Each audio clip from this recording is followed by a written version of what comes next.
Before we get into the video, could everyone please subscribe to my Endless Diary Tales channel? Thank you so much. Don't bother coming to the family reunion. We're cutting ties. That was the voicemail I got from my father at 7:42 p.m. on a Thursday night. No explanation, no lead-up, just those words. Cold, practiced like a business memo. Not a message to his only daughter. By the time I finished listening, my hands weren't shaking. My heart wasn't pounding. I just felt still, as if something I had quietly suspected for years had finally been confirmed out loud. I didn't call back. I didn't ask why. I just texted him 2 words. Understood. Then I quietly logged into the loan management portal I had access to, the one tied to the commercial property that supported my family's 3rd-generation business, and I removed my name. That signature, given out of trust 2 years ago, was the only thing standing between their expansion and bankruptcy. I never imagined I'd need to revoke it. But then again, I also never imagined being cut off by voicemail. It took less than 6 minutes. By the time I got up from my desk, the weight I'd been carrying for years had already begun to lift. 36 hours later, I woke up to 78 missed calls from Mom, 13 from Dad, 7 from my older brother, and 1 voicemail from my father's accountant that ended with him screaming, "We need to talk immediately." That was the moment I knew they didn't cut me off. I had finally cut them loose. You don't grow up in a family business without learning that the word family often comes second. My father, Richard, built his company the way he built our household. Brick by brick, rule by rule, with very little room for softness. He ran a chain of auto shops across the state. By the time I was 12, I could read profit and loss sheets better than bedtime stories. By 16, I was doing the payroll for shop number 3 during school breaks. It was never a request. It was an expectation. "We don't hire outsiders," he used to say. "We raise replacements." The business became the family, and loyalty was the unspoken currency. You didn't question decisions. You didn't complain. And you definitely didn't talk back. My older brother, Mason, was always the favored parent.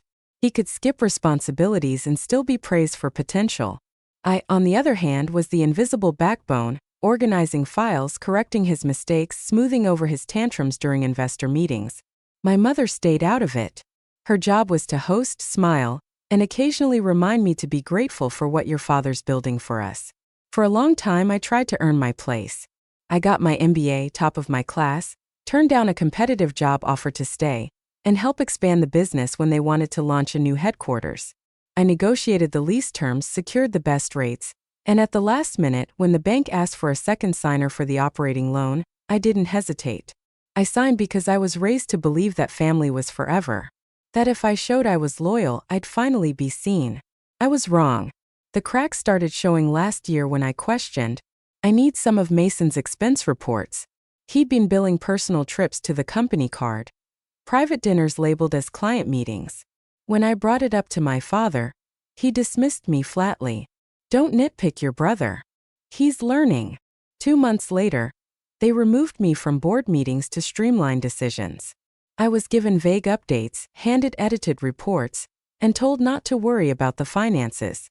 And then the reunion invite came. Or rather, it didn't. Just that voicemail. Cold. Final.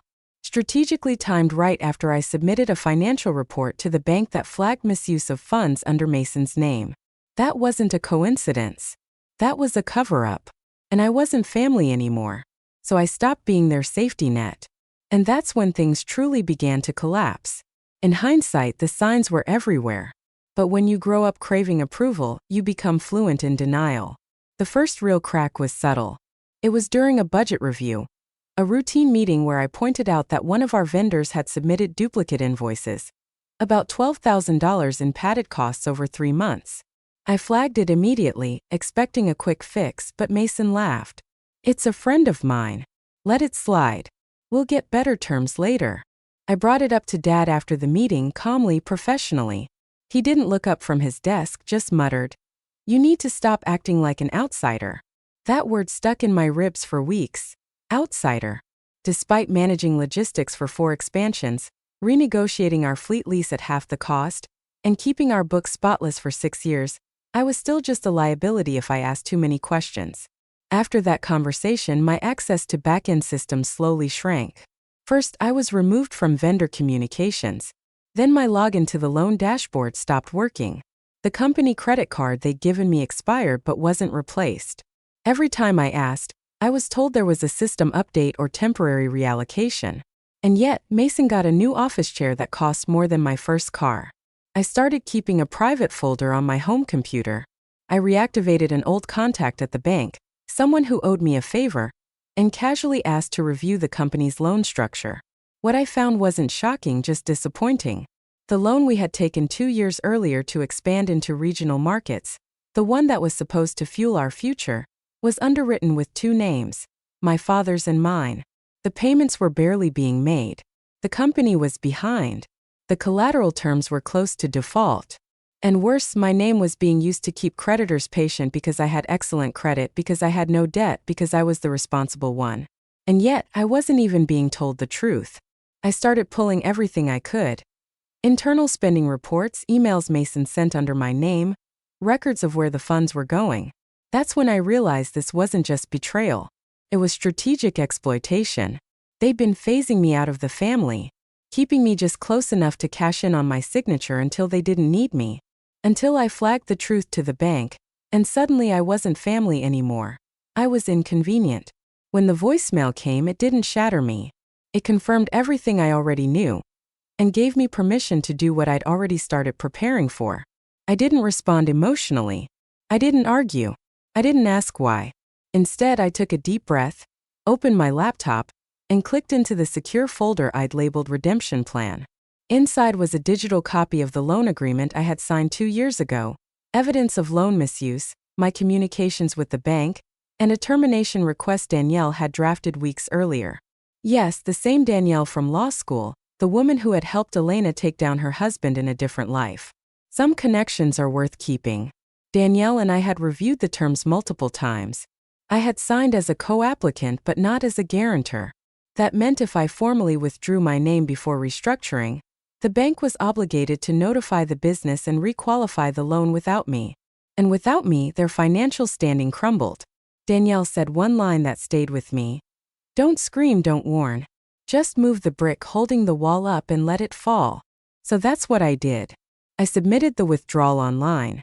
Took 4 minutes. Then I emailed the bank my evidence. Vendor fraud, personal misuse of funds, and changes in my access that proved I was being deliberately shut out. The bank froze the account within the hour, quietly, no notice to them. They needed time to review the irregularities. In reality, they were scrambling to calculate how risky this loan had just become. And while they scrambled, I called the accountant mine, not my father's. I explained the situation. We went over my exposure, personal credit impact, and asset protection. I'd moved my savings into a trust the week before. My credit lines were now firewalled. They couldn't touch me. Then I waited. 36 hours after I removed my name, the messages started. My mom's missed calls, Mason's texts. What the hell did you do? Dad's emails. Call me now, urgent. And finally, a voicemail from his accountant, voice shaking with panic. The loan is collapsing. The bank's pulled support.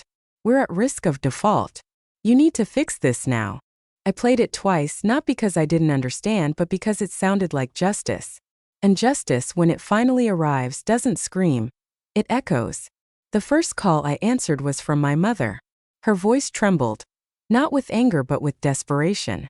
Sweetheart, what's happening? Your father says the bank is freezing the accounts, that they might recall the loan. They said you signed something. I stayed silent for a moment, then said, I removed my name. That's all. Her breath caught. But you can't just do that. Actually, I can. And I did. Elena, she whispered, this affects all of us. No, I replied gently.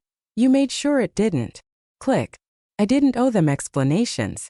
The next day, the family's business accounts were officially marked as non-compliant. The bank sent a formal notice of default review, citing evidence of financial misconduct and unauthorized transactions. Mason was listed as the primary financial officer. He tried to blame it on a clerical error. It didn't work. Vendors started pulling out. A local news site ran a quiet piece. Family auto chain faces financial turmoil amid internal disputes. I didn't leak the story, but I knew who did. Danielle said it best when she called to update me. When people lose power, they look for someone to blame. They just didn't expect that person to have already walked away. The voicemails became more aggressive. From Dad. You ungrateful child. We built that business for you. You're ruining your future. From Mason. You think you're so clever, but you'll need us someday. From the accountant again. Do you understand what this means? You've destroyed their legacy. What none of them could admit was that they had destroyed it long before I pulled out. They destroyed it when they used my name but denied me a seat at the table. They destroyed it when they decided I was a threat, not a daughter. They destroyed it the moment they made me invisible. Now the loan was caving in, the trust between partners gone, the business teetering on collapse, and I was untouched. No legal backlash, no financial liability, just clean credit and a quieter inbox. I forwarded the last voicemail to Danielle and deleted the rest. And then I took my phone off silent for the first time in 2 days because the storm they created was no longer my responsibility to clean up. They called a family meeting not because they wanted to fix things, but because they had finally realized I was the only one who could. They picked the same restaurant we used for birthdays growing up. Same private room, same table near the fireplace. But this time there were no balloons, no toasts, no laughter. Just Dad, Mom, Mason, and an empty chair waiting for me, as if they still believed they had the right to summon me. I walked in 15 minutes late on purpose. Mason stood as I entered. Thanks for coming. I didn't come for you, I said, taking a seat. Let's not waste each other's time. Dad leaned forward. You made your point loud and clear. No, I said calmly. The bank made my point. I just stopped protecting your lie. His jaw tensed. We're trying to hold this together. You think you're punishing us, but you're punishing the legacy your grandfather built. Grandpa didn't build a legacy, I replied. He built a garage. You turned it into a dictatorship. Mason scoffed. Oh, come on. We gave you everything. I looked him dead in the eye. You gave me a job, not a voice. The silence that followed was suffocating. Finally, my mother spoke quietly. What do you want, Elena? And that was the question, wasn't it? What did I want? Not revenge, I had already taken that. What I wanted was clarity. I stood, placing a sealed envelope on the table. This is I've permanently withdrawn from the company loan, the board, and all business operations. You will never use my name again. Dad opened his mouth. I'm not finished, I said. I'm also submitting an anonymous tip to the state auditor. There are funds missing, vendors unpaid, payroll inconsistencies. It's your mess now, fully legally. Mason's face went red. You destroy us over ego. No, I said, collecting my purse. I'm not destroying anything. I'm just removing the illusion that I was ever part of it. As I walked toward the door, my father said the last thing I ever expected. Elena, please. I paused, not from hesitation but from satisfaction. Then I said, without turning around, you left a voicemail telling me we're done. I'm just agreeing with you formally. And then I walked away. I thought walking away would feel like a fall, but it didn't. It felt like finally breathing in a room where the air wasn't rationed. For the first time in years, I woke up without checking my inbox for fires I didn't start. My calendar wasn't crammed with meetings I wasn't invited to speak in. And my phone didn't ring unless someone actually wanted to hear from me. I moved into a small loft downtown. Open windows, quiet mornings, and enough space for both a desk and my peace of mind. I started consulting for small women startups, helping them do what I was never allowed to do, make decisions. Turns out the skills I sharpened in silence were gold in the right hands. One of my first clients asked why I left the family business. I told her because I stopped confusing being useful with being respected. She nodded like she'd heard those words in her own life too. I saw Danielle often. We met over coffee and she kept trying to convince me to start something official. A boutique firm that helps women get out of toxic business ties and protect their futures. We sketched out a name on a napkin. Anchor and Flame. Because sometimes you steady a ship and sometimes you burn it down. Within a month we had our first 3 clients. Not just women from broken partnerships but daughters, wives, and sisters who had been told they were part of something until they dared to ask for control. Helping them didn't heal me. It reminded me that I'd already done that. I didn't need apologies from my father or respect from my brother or recognition from anyone who had trained me to shrink. I had what they never gave me. Not inheritance or legacy, but freedom. And freedom, once it's tasted, doesn't settle for less. 3 months after the courtroom settled it all, I got one final envelope from the family business. It wasn't from my father or Mason. It was from the bank. Inside was a simple letter. The commercial loan tied to your name has been fully transferred and settled. No further obligation remains. No thank you, no apology, just a clean line drawn in ink and legality. I smiled. Closure doesn't always come from the people who hurt you. Sometimes it arrives as a final balance statement. With zeros across the board, I placed the letter in a file marked complete and slid it into the back of my cabinet. That night, I lit a candle on my loft windowsill and opened the window wide. Outside, the city hummed, distant but alive. I thought about that voicemail one last time. Don't bother coming to the reunion. We're cutting ties. They wanted silence, obedience, absence, and they got all three. But what they didn't expect was that I would thrive in that silence, that I would build something not out of revenge but out of truth, that I would become more than the invisible daughter they used for signatures and silence. I poured myself a glass of wine, opened the latest client file, and scribbled a note to a woman named Mira, whose husband had locked her out of their bakery's books. Under it I wrote, "You're not difficult. You're just finally visible." The candle flickered. The air moved. The city didn't stop, and neither would I. And that was the last time I thought of it as cutting ties. Because ties can strangle. But letting go is how you learn to stand alone and still stand tall.